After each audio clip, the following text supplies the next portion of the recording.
ఊరందరిది ఒకదారైతే పులిపికట్టది మరో దారి అని అంటుంటారు.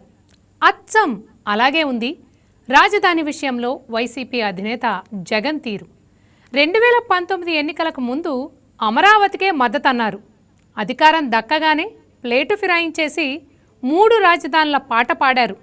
పైగా అమరావతిని, అక్కడి ఆడపడుచుల్ని అవమానించారు.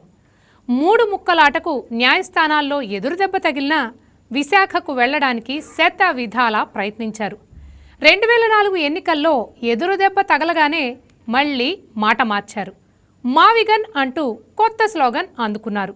ఇప్పుడు వచ్చే ఎన్నికల్లో తాజాగా మావిగన్ వర్సెస్ అమరావతితో తేల్చుకుందాం అంటూ సవాల్ వేశారు.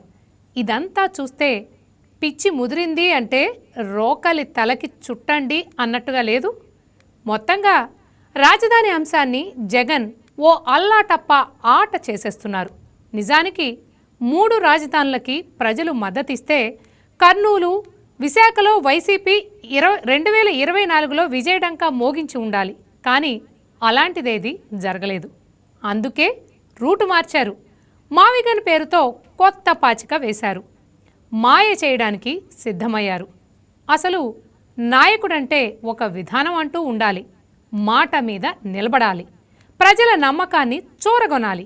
కానీ అమరావతి అని పలకడానికే ఇష్టపడనంత ద్వేషం పెంచుకున్న మనిషిని ప్రజలు ఎలా నమ్మాలి? మరోసారి మాట మార్చరనే నమ్మకం ఏంటి? కర్మకాలి.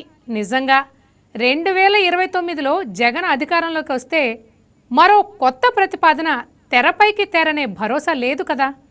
సీఎం ఎక్కడుంటే అదే రాజధాని అని చెప్పుకునే నాయకుడు తాను ప్రతి వీకెండ్కు వెళ్లే బెంగళూరుని కూడా రాజధాని అనరనే గ్యారంటీ ఉందా?